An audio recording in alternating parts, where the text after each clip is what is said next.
Hiya!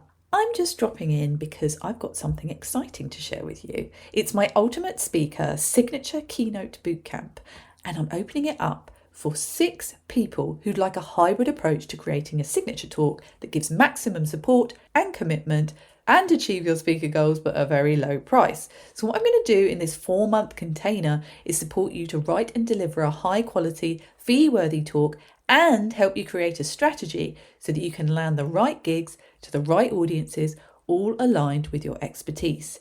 So with this container, you can expect bi-weekly calls, 8 in total, to help you create your talk and your strategy. There will be a private group for consistent support to share recordings and get feedback. You get a one-to-one call with me, which is a one-to-one coaching call. You get an in-person meetup in Brighton, UK, or online, and you get lifetime access to my Ultimate Speaker program. I'm offering this at a really low price right now because I want to test proof of concept for future cohorts. It's running between September and December, and it's just $697 or 3 payments of $233. Now, if this is something you're interested in, please get in touch, hello@helenpackham.com, and we can arrange a time to chat. Toodaloo!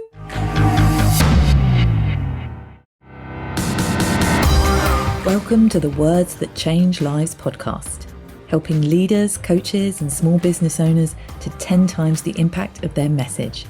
Join us as we delve into the art of powerful language, enabling you to speak with unwavering honesty, communicate authentically, and create a lasting impression with every word.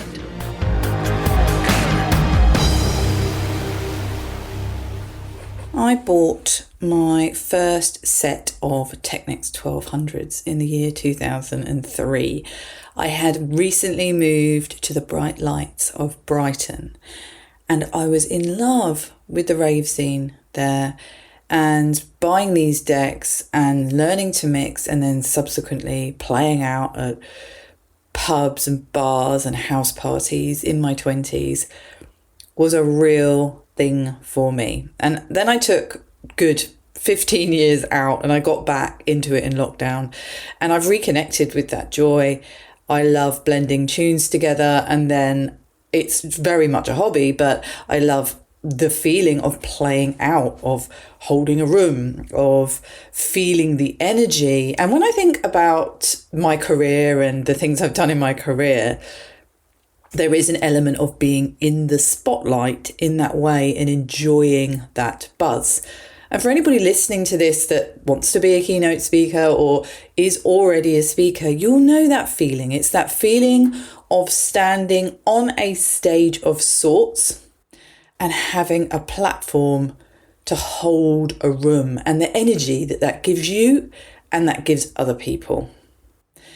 And so when I have niched into verbal communication, it was only natural that I used all of my experience of helping leaders within the corporate world to deliver powerful, articulate messages, also in the entrepreneurial world too. So for quite a few years now, I've really helped many people to develop talks of different types. And today I'm talking about one of the most important talks that you can have in your toolbox. And I highly recommend, if you run your own business or if you are a leader within an organization, that you have this, that you have a keynote talk, a signature keynote talk, because this keynote talk sets the tone for you, your expertise, and what you want to be known for. And of course it evolves. And it depends on what type of message you're delivering to what audience at what time. But developing a keynote talk, a signature keynote talk to have in your toolbox is a really powerful thing because it can benefit you in so many ways. And that's what I'm talking about today. So in this episode, we are going to talk about the origins and the purpose of keynote talks. I think, as always, I'm an evolutionary history geek. I'm always interested in our ancestors and where this stuff comes from and why we do this from a historical perspective. So I'm going to be diving into that a little bit and the purpose of them.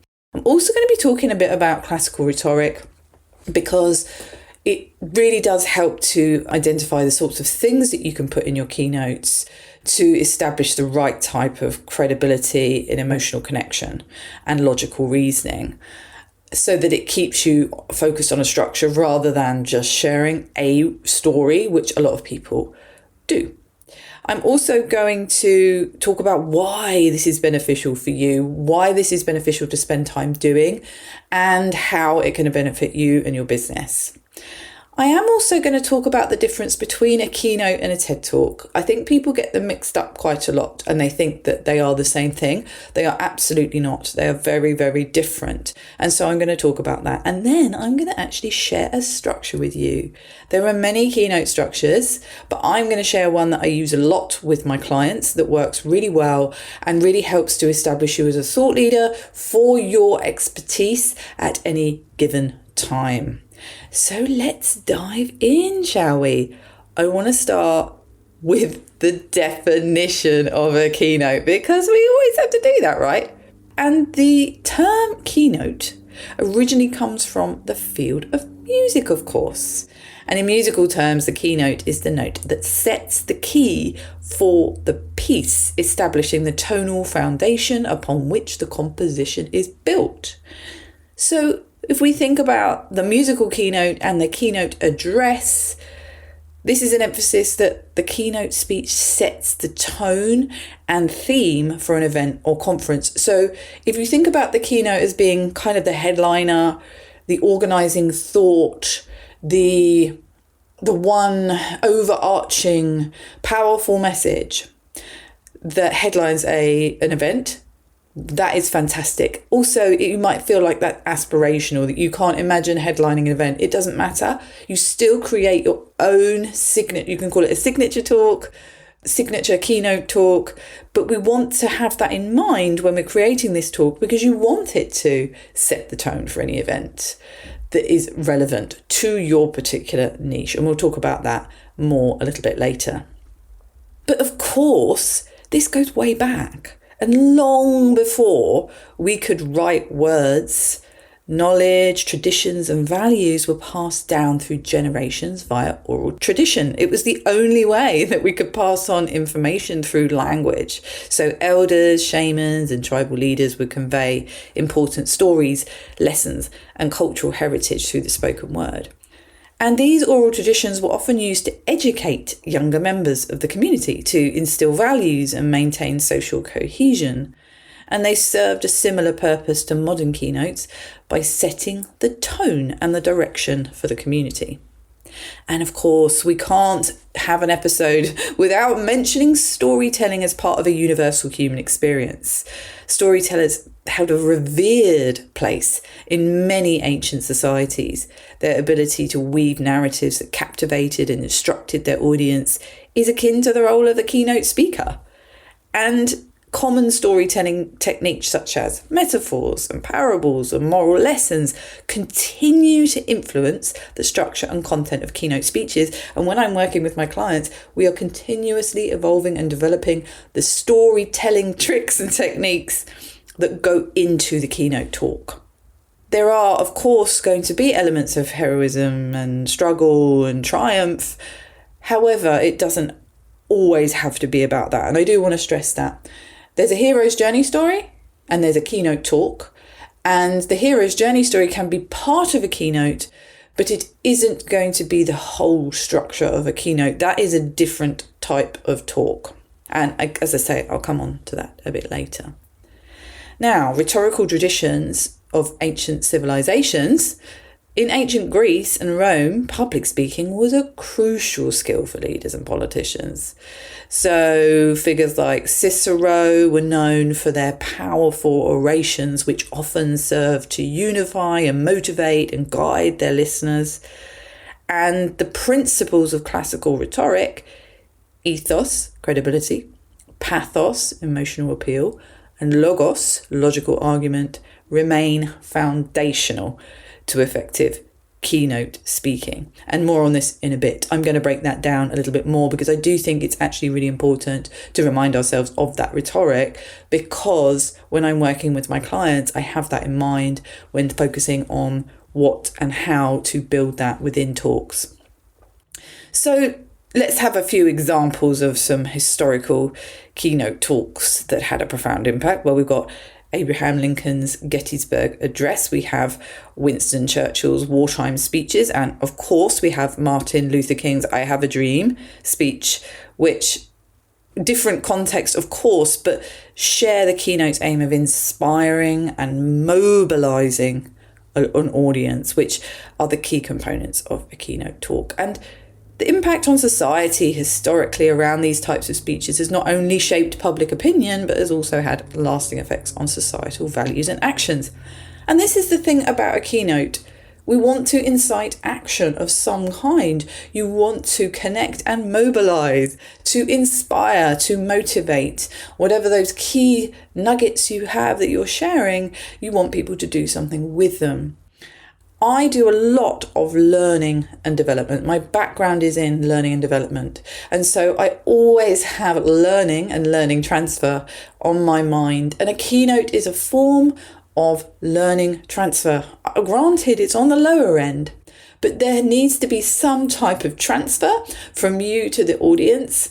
And the keynote, a signature keynote talk, is a perfect opportunity for that. A bit more about the history, and we think about ceremonial and ritualistic speaking. So many cultures have rituals that involve informal and formal speeches, such as rites of passage, marriage ceremonies, and funerals. And these speeches often encapsulate the community's values and beliefs, similar to how a keynote might encapsulate the theme of a conference. Now, sadly, or not sadly, I am often asked if I am in attendance at a funeral to give a talk, give a speech. And the last one I did was for my dad's funeral. And I decided to compose, well, actually curate a selection of poems that myself and my dad had written to each other and deliver that as a kind of speech with his words and then my words and making meaning around that. And that was obviously very, very personal to me. And it had a lovely impact on everybody. And there were so many people in attendance, I'm so grateful to say, to remember my dad. But it just goes to show that these, if you think about an address, this type of speech, historically, it's been there for thousands and thousands of years. And these ritualistic events, it still happens. Weddings, funerals, all sorts of things like that. And these ceremonial speeches serve to reinforce community bonds and shared identities, echoing the unifying function of a keynote address. So if we're going to take anything away from this, it's a keynote sets the tone. Okay, so as I'm talking, it's about thinking, well, how am I setting the tone for everything that I am and everything that I stand for? It's also about leadership and guidance. So in many Indigenous cultures, leaders would address their people to provide guidance, share visions for the future, and motivate action. And these often took place at gatherings or important events, serving a similar function to keynotes. And of course, community gatherings, assemblies where leaders spoke to their people about crucial issues, future plans, and collective goals can be seen as early forms of keynote addresses. And as we have evolved as human beings over these thousands of years, since those times, the evolution of informal gatherings where leaders spoke spontaneously to a more structured and formalised public speaking events parallels the development of this keynote address, and also the educational influence as well. The establishment of rhetorical education in ancient civilizations laid the groundwork for formal public speaking. So there's a little bit of a potted history in terms of where this comes from and why this is so important and why this is still so powerful for us human beings and why we like listening to keynotes and people delivering talks through public speaking. It's part of our history. It's in our DNA. And that's why I'm so passionate about helping people, because of that. But let's have a look at this classical rhetoric I mentioned from ancient Greece and Rome. It was established in ancient Greece and Rome, where public speaking was essential skill for leaders, politicians, and philosophers. And the three core principles, ethos, pathos, and logos, were articulated by Aristotle in his work Rhetoric. And these principles continue to be vital components of effective keynote speaking today. So let's have a look at what they are. So first of all, we've got ethos, and that's all about credibility. So it refers to the speaker's credibility and character, and it's about convincing the audience that the speaker is trustworthy, knowledgeable, and has the audience's best interest at heart. This is crucial, and I relate this to my own expert method, which is my AIR system. If you haven't heard of that, it stands for authority, impact, and reach. I have an assessment and I have various trainings around it. I will link in the show notes the access to my AIR assessment. But a big part of the work that I do with my clients is establishing this authority, this credibility in everything you do. So how do we build ethos into a keynote? Well, you do that by sharing or weaving in your expertise and experience. And you don't do that by, rattling off your CV or telling us a timeline of your career history. Boring. No, we don't do that. But you do bring in stories around maybe qualifications or experiences or achievements or case studies, so that people can understand that you are credible in what you're doing. And it's really weaved in a subtle way.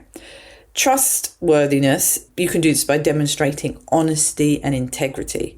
So personal anecdotes and transparent storytelling can help build a connection with the audience and build trust with the audience if you show an element of openness or vulnerability in the most professional sense of the word. Also, ethos is about relatability, so showing empathy and understanding of the audience's needs and concerns by using inclusive language and showing respect for their perspectives. That can enhance ethos. So it's about understanding that you're not just delivering one-way didactic delivery. You're not imposing your view on them. You're not just imposing your expertise on the audience. You are connecting with the audience. You are showing them maybe differences. You are using empathy to understand their position, their needs, their concerns. Doing those three things really helps to build ethos. Let's look at pathos, which is emotional appeal. And pathos involves appealing to the audience's emotions. Engaging the audience emotionally can make the message more memorable and persuasive. So how do we do that? Well, it's our good friend storytelling again. We use personal stories or compelling anecdotes that resonate emotionally with the audience. For example, a speaker might share a moving story about overcoming adversity to highlight a broader point. So this is where we go back into the fact that we're not necessarily telling a whole hero's journey story in a keynote, but we might refer to the pivot moment in a story, a key challenge we faced. My TED Talk is based on a hero's journey story, and of course that's a hugely vulnerable share. But in other talks I've given, I've shared snippets and moments of challenge to connect emotionally.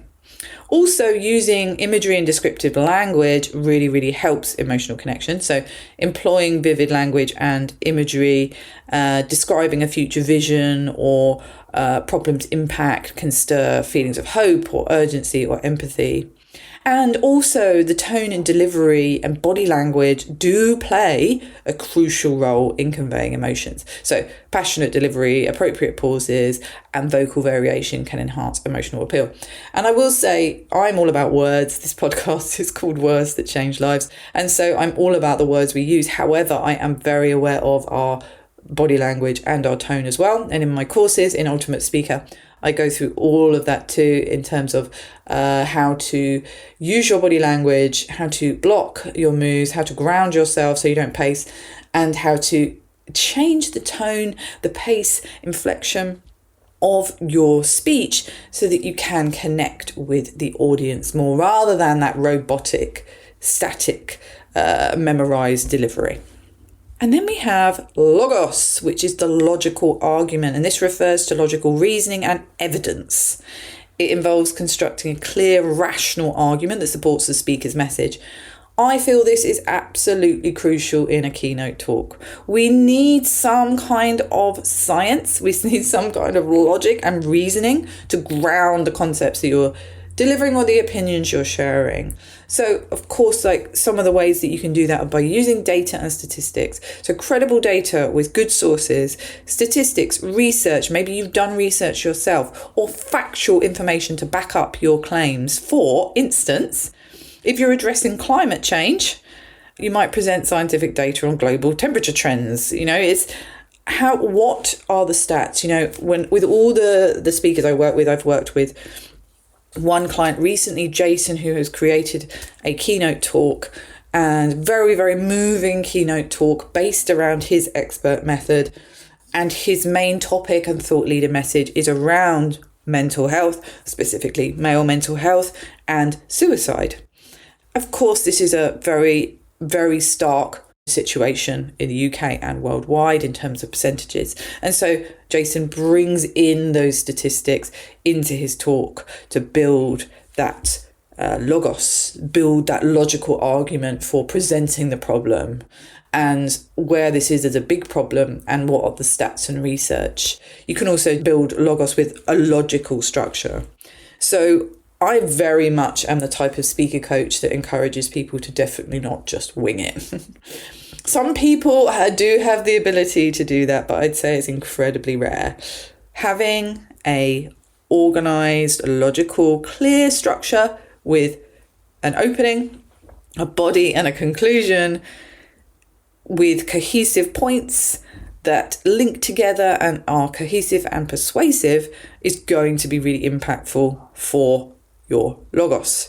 So also giving case studies as well gives concrete examples.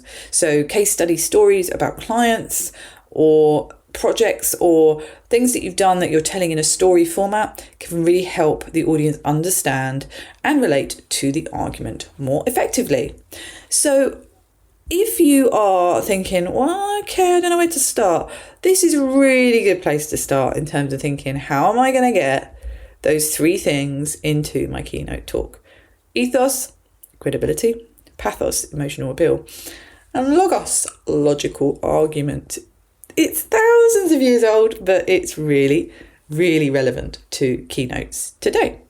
Let's have a look at some examples before we move on to the next bit, which is how the TED Talk is different from the keynote and how to actually structure a talk. I'm going to be sharing a structure with you just in a little bit. I want to give you some examples of classical rhetoric in modern keynotes. So we've got Steve Jobs at his iPhone launch in 2007. Now, Steve Jobs is a fantastic example of someone who is an excellent keynote speaker. All of his addresses and keynotes, very, very moving and inspiring. And he uses this classical rhetoric in this particular speech. So in this talk for the iPhone launch, he used ethos in terms of his credibility as a visionary leader and the co-founder of Apple. And of course, he kind of got that in there, even though it goes without saying that that's what he was. He used pathos because the excitement and anticipation he built around the product reveal, he did it by using lots of suspense and storytelling. So he really emotionally connected with the audience. And the logos part was the clear, logical explanation of the iPhone's features and innovations, supported by demonstrations and comparisons. So that's a really good example of using those three elements within a talk. And I've got one more, which is Michelle Obama's DNC speech in 2016. Ethos, well, her role as the First Lady and her personal integrity and experiences, and she had a very good way of doing that. Pathos was embodied by emotionally appealing about her family, her values and her vision for the country's future. And the logos was brought in with logical arguments about policy and social issues, reinforced with factual examples and personal anecdotes. So I think you could go and watch a keynote talk that you like and have a look and see how is the speaker getting these three elements into their keynote talk. But why is it important to spend time on this? Well, if you're listening and you've listened this far, listen on, because it really, really is beneficial for you. Now, the first thing is that authority. Because if you are someone who has thoughts and wants to be known for your expertise, the perfect way to elevate that credibility and establish that authority is through developing a signature keynote talk and delivering that. Because you can position yourself as a thought leader. And I know that term gets thrown around a lot and people go, what the hell is it? Well, it's getting known for your ideas and your credibility around those ideas, your opinions, and how those opinions can incite positive change in your particular industry.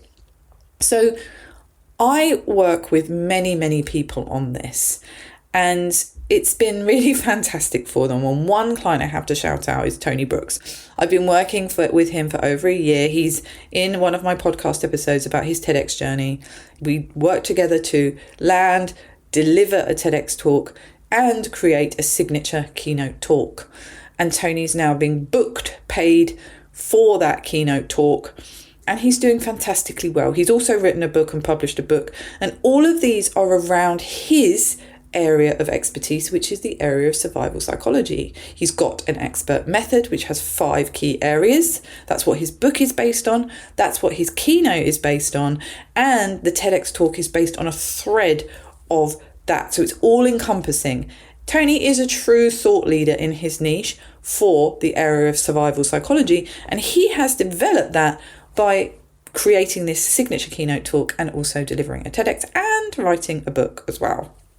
I must mention Cordell as well, Cordell Jeffers, who is in episode 4 of this podcast. He's a very inspiring man. He was one of my TEDx speakers at TEDx Moseley, and he is a phenomenal speaker. He has delivered lots of different keynote talks, and he has an incredible presence and power, and he actually helps people to do that too. I also want to mention my client Sarah, who is in the well-being space, and she is a yoga expert, but she has created her signature keynote talk with amazing movement that she's delivered into organizations. We also have Zoe Cross, who has done a fantastic TEDx talk. We worked together for her to land that TEDx talk, and now she's going on to create her own signature keynote talks and deliver on really important subjects. She's got an incredible story, very inspiring, and she's developing this repertoire. And my client Hugh, who was the Virtual Doctors, founder of the Virtual Doctors, developed a keynote talk to raise more money for the charity and more investment. So lots of different examples there of clients, and there are many more, who have very different areas of expertise, but have developed their keynote talks based on their expertise for their particular audience and are using that in various different places.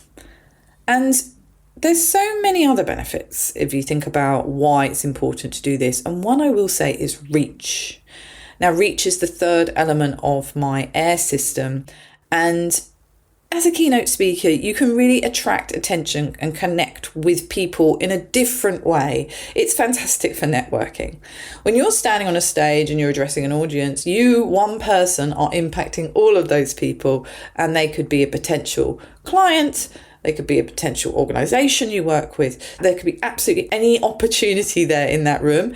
And it's a much quicker way of establishing that rather than the trust that needs to be built over cold audiences on social media, for example. You can really influence and inspire an audience. And really, that's what it's about for me. It's about changing mindsets and motivating audiences and inciting action and real change, and you do that through a keynote. And it's actually a quicker form of marketing. If you think about how many people you're addressing and the power you have if you're applying those 3 elements I spoke about to emotionally connect with the audience, to establish your credibility, and also to apply logic to what you're saying, you're going to form that trust and that connection way quicker than if they don't know you or haven't met you or haven't seen you. And I will also say this applies to virtual talks.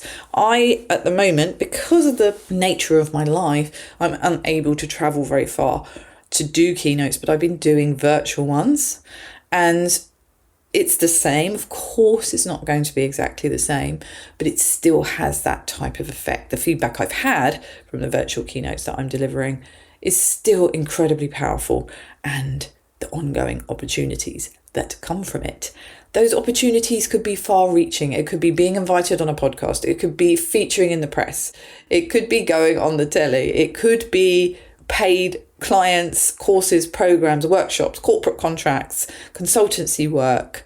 There's all sorts of things that can come from it. But to create the keynote, you have to have what the outcome you want in mind in order to tailor your talk around that. And of course, it's amazing for your career and your personal development, because preparing and delivering a keynote can really do wonders for a multitude of skills that you have. Confidence, identity, courage, communication skills, personal growth of putting yourself outside your comfort zone.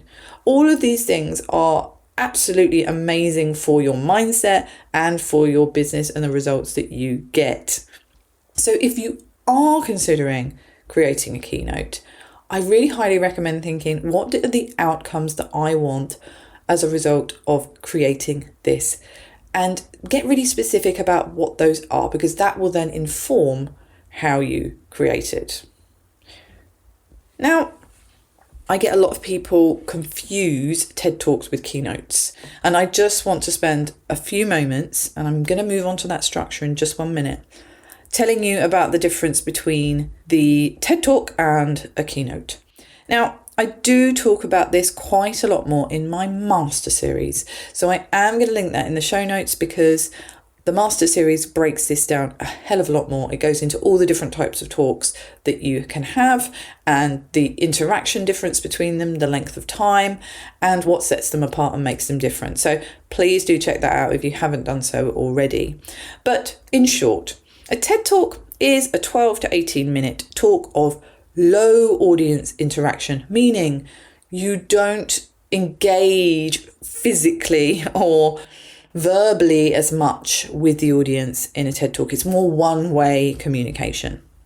Also, a TED Talk focuses very much on one concept, which is the idea worth spreading. And that idea worth spreading has to be connected to a society level message. A society level message is a message that most people can understand. TED audiences are general public audiences. And so therefore you are not speaking to a particular niche audience in a TED Talk. So also there's no promo whatsoever, no absolute inkling of promotion or call to action. There's no logos, there's no website details, there's no nothing on a TED Talk. However, in a keynote talk, that is what it's about. It's a community and individual level message, meaning that you are talking more to a group of people, be that business people, be that a particular group of people within your niche. And so you are addressing your message to that particular group of people. See, the difference is very distinct between a society level message and a community and individual level message. The keynote is around 45 minutes to 1 hour long, usually around 45 minutes with 15 minutes of questions. It's interactive and engaging, meaning there are going to be elements. And when I work with my clients, we build in elements of interaction. And that can be as simple as asking people to say one word or raise their hand. Or you can also do mini exercises, which are 2 minutes, getting them to do something which is very, very simple and explains around a point. Having a 45-minute talk where one person is just talking, unless they are the most engaging, most visionary, incredible, captivating public speaker, you need an element of interaction in a keynote talk to engage the audience. There's also energy shifts in a keynote. The energy goes up and down with the pace and the tone of the talk, and so it needs to be factored in. And this keynote talk is about your thought leader message for your industry. So you think about the stages you deliver this keynote might be particular events that are topicked around your area of expertise. If you are a content creator, there's going to be digital, marketing types of conferences and events, content creation events and things like that. So it's a particular audience, and your thought leader messages based on your experience and story and your expert method, which I talk about in another episode, you can check that out, is about your industry. So therefore corporate stages, conferences, industry conferences, and all of that sort of stuff. you can also use it in your own events. You can be the keynote speaker for your own event, which is what I did for 2 years before COVID. And then I stopped doing in-person events because of COVID. I ran a conference and I was the keynote speaker. Damn right. So you can, of course, create your own events. And the keynote talk has the potential for call to action. Always best to check if you are speaking at someone else's event, but there could be calls to action. There could be sell from the stage moments in offering something to that audience that is special to them, a service, a website, a link to book a call, the QR code for you, whatever it might be. There is the more potential to do that with a keynote talk. So hopefully that clears up the difference. But of course, just get in touch if you want more clarification, but definitely check out my master series if you haven't done so already.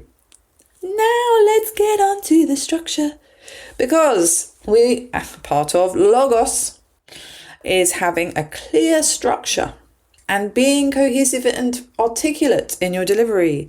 That really sets a keynote talk apart from the rest.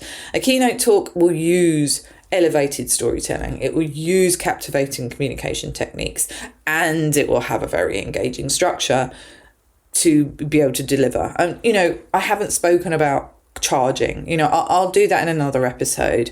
But, this is a paid talk, essentially, unless you're just starting out and you want to get traction and you want to get testimonials and speaker reels. This is a paid talk. And so you're really showcasing your expertise. And think about that transformation. What are you transferring to the audience? And so having a structure is really important. So I'm going to go through this. I'm going to go through it at quite a high level. But if you do have any questions, please contact me at hello@helenpackham.com and I'll be happy to provide more information. But essentially, we start by setting the tone. Here we go back to that and the purpose of a keynote. Because you must always open a talk with a big bang. That is not to introduce yourself. That is not to tell the audience a potted history of who you are. You open with a bang, which is a quote, a story, a piece of media. It could be a piece of music. It could be some video footage. Anything that encapsulates the core message of your talk. And I will talk about core messages in another episode, but think about setting the tone for your talk. What story, analogy, metaphor, case study, quote would set the tone? Because when we start and we make that first bid with the audience, it is crucial that they take our hand and they dance with us metaphorically. And if we don't do that, we've lost a large percentage of the audience. And so the Big Bang opening does that and sets the tone. The next point, and by the way, all of these points I am talking about on the structure will have a segue in between them, which links one point to another. The big challenge is next. So we've done the Big Bang opening and then we're talking about the big challenge. Now this is that, what is the problem at a bigger level, at a more big picture level? You could make references to society with the challenge that can be solved by your thought leader message. Let's use Jason as an example. Jason Archdale, who is in another one of my episodes. It's fantastic talking about pit moments. Check that out. But the big challenge is what's happening at a bigger picture level with this challenge, with this problem that you can solve or you can go some way to solve. And Jason does that by explaining the wider issue of suicide, particularly in men, and how prevalent, how challenging this is. And so he's building in that logic and that credibility and the emotional engagement of all those three elements of the rhetoric by talking about this big challenge and why it's a challenge, most importantly. After you've introduced the big challenge, you then move on to the real challenge. Now, when I say the real challenge, this is where we connect it directly to the audience in a way that they can emotionally connect and relate to the problem. So we bring it down a notch from that, maybe that data or research from society into a real world problem. And this is where we really empathize with the ideal client audience with our experience and expertise. And so we talk about what the real challenge is. And so we come down to more of a grassroots level. So, it's in understanding at more of an individual level. Let's use Jason as an example, the problems and where this comes from in terms of the contribution to male suicide rates in the UK and why that's such a challenge. And Jason used more personal anecdotes, and I've said include a story to cement this challenge as part of this in telling that. And so here's where sometimes the hero's journey can come in. If you have walked the talk, talked the walk, and you've experienced what you're talking about, this is where an element of personal story can hit home what the real problem is at the more grassroots level for every person who this can relate to or connect to. So that's the real challenge with a story to cement. Then what we do is we break down that challenge further into key themes. I recommend doing that with 3, because always the power of 3 is more powerful and engaging, because what we're going to do in the later part of the talk is provide golden nuggets around solutions. Remember, with the keynote, we can't solve the problem, but we can inspire different thinking. We can shift thinking and we can inspire action. And so when we're breaking down the challenge, you're doing so in direct relation to the golden nuggets you're going to then be sharing at the end of the talk. So it's about thinking, well, what is the key challenges here that we're looking at in terms of key areas that we need to focus on? And again, think about your expert method. How do you help your clients solve their problems? How do you provide transformation with your clients? What are they like before they started working with you, and what's happening afterwards? And what's the process that you take them through? What are the key challenges that they face? And how is that relevant to this particular talk or this particular audience that you want to deliver to? And what are those common things and common themes that we need to think about? I've given quite a few keynote talks around thought leader messaging.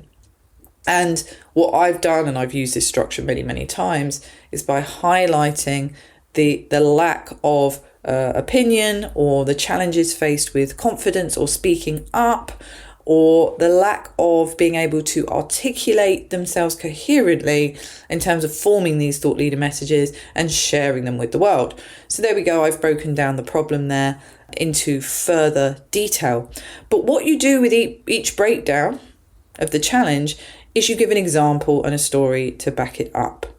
So, for example, if I'm giving a keynote address on my thought leader brand, helping people to share their ideas and develop their thought leader status, one of those problems or challenges would be not having a coherent way of articulating their expertise. So I would talk about that in a logical way. I might give examples of what impact that has on their business. If they're not able to articulate themselves, they might lose business, they might not win pitches, they might not be able to sign clients, and they might not be able to stand on a stage and deliver a talk in a really impactful way and get paid for it, right? And then I might use personal story or case study story to give examples of that in terms of my clients who struggled to take the stuff out of their heads, all of the amazing knowledge, all of the incredible experience that they've got, and put it in a format that was able to really hit between the eyes of the people that they want to hear it and see it. So this is the problem. So I said, 3 is a good example, all related to that big challenge and the real challenge before we move on to the solution. So I've called this the big remedy. So the big remedy, after you've talked about those 3 key challenges, is the higher level solution. So again, we bring it back up to society. This is where you can get quite visionary. Let's talk about, Jason's example of, a future where these sorts of things aren't happening, where the statistics are being driven down in terms of male suicide. And it's about really putting forward your views on what you see needs to happen at a bigger picture level in order to incite positive change. And so this is where you can be quite visionary. You can be looking forward to the future. You can be looking not blue sky, but painting a picture of how different it can be, and then you go to the real remedy, which is what you feel is your solution. Now, this particular keynote talk structure is really encouraging of the expert method. So whatever method you have to help your clients, you can use this. And it does have to kind of still go with the power of three, and you might not have a 3-step expert method, but how you get your clients at a high, big chunk level from their underworld to their utopia is going to be featuring here. So we talk about the big remedy, then we talk about the real remedy, which is a high level focus on the key things that people need to consider in order to create this change. And Jason, again, you won't mind me using him as an example, used his DART method. And his DART method is a 4-stage method. So he had 4 stages for this particular area of his talk. And we go through what each bit stands for. Now, you're not going through the nuts and bolts of, this is exactly how I take my clients from A to B. Absolutely not. It's high level, it's conceptual, it's easily understandable. And that's what an expert method is all about. And if you haven't created your own expert method, please go and listen to that episode, because that's really, really going to be beneficial for you. And also watch my master series, which breaks down how to create your expert method. So then we want a story to cement the remedy at a high level. So always using stories to reinforce what you're saying. And then we break down the remedy into 3 key themes. Now, I always talk about this in terms of golden nuggets. Now, golden nuggets are those real key takeaways that you are going to give your audience at a conceptual, mind-shifting level. I don't know about you, but whenever I've been to a really good keynote talk, a phrase or a term is the thing that I take away more than anything else. And this is what you want to lodge in the minds of your audience. Now, I'll give you an example of a breakdown of the remedy for me. So within the hero's journey structure that I share with my clients and also the keynote, there are always golden nuggets. And when I was rewriting my core story as part of a talk, as part of the launch of this podcast, I came up with some new remedies based on what I was talking about and my thought leader messages in terms of where I am now. And one of those golden nuggets is a voice not heard is a life not lived. And I share that in, I think it's episode 1 of this podcast. You can go back and listen to that. But that's one of my messages I'm going with at the moment, certainly for the foreseeable future, as I continue to build the podcast, as I continue to help people speak up, to share their stories, to share their voices, because I know what it feels like to not do that. And I go into the detail of that in the other episodes. I'm not going to do that here. But a voice not heard is a life not lived. So that's a breakdown of the remedy in one area for me. What I then do is I unpack that and I tell a story around that. And I provide maybe a little bit of a case study around that to cement that particular point. So for the 3 or however many golden nuggets you have, you will deliver the message and share a story or a case study or data or research to back it up. And then after you've done that, we come to the Big Bang Close. The Big Bang Close is going to end with a bang. Now, you can do it a number of ways. You can loop back into the beginning story or whatever it was you shared at the beginning.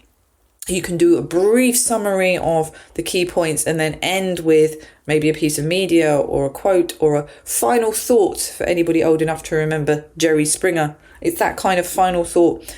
The final thought will also set the tone, but cement the tone for everything you've said. It draws it back together in a really clean, crisp line, and it leaves the audience without any doubt as to what you were saying in this talk. And it's that mic drop moment. You don't say lots and lots and lots of detailed things. What you do, if you want to, before the Big Bang, is tell people how they can work with you, offer something, offer a way of them getting in touch with you if that's allowed, and then you finish with your Big Bang Close. So don't finish the talk with, I've got an offer. Do that before and then finish with your Big Bang Close. Now, that's a kind of whistle-stop tour on how to create a keynote talk. I do realise I have delivered that quite high level, and of course I have, because this is a podcast episode. But hopefully that's given you Enough information to start thinking, okay, how does this work for me? What do I want to do? How do I want to create this? But if you need more support with this, then I would love to help you. There are a number of ways that you can work with me to create your own signature keynote talk. The first is with my course, Ultimate Speaker.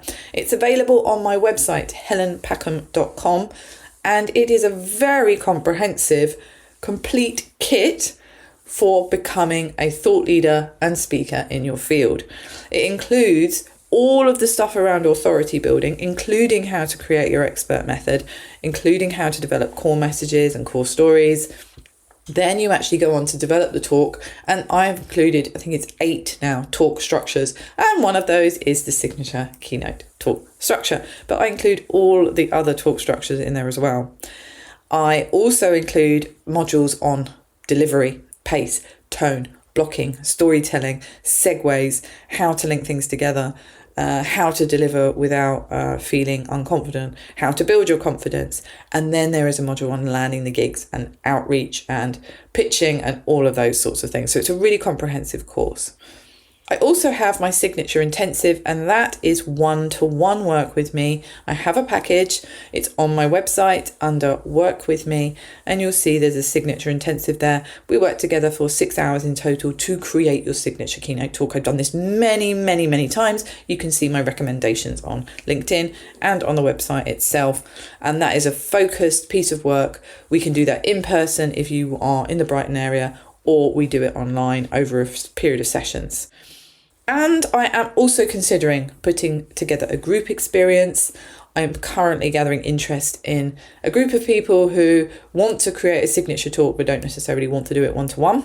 If any of these interest you and you want to know more information, contact me, hello@helenpackham.com, putting keynote in the title of the email, and we can go from there. I'm happy to share more information, answer any questions you have, and really help you to create your own signature keynote talk. Hope you enjoyed this episode. Get in touch, let me know, and I look forward to speaking to you again next time. Thanks for listening to Words That Change Lives. Please rate, review and follow on Apple Podcasts or wherever you listen to your podcasts. It really means the world and helps me to reach more people so that we can all harness the power of our words and change lives for the better.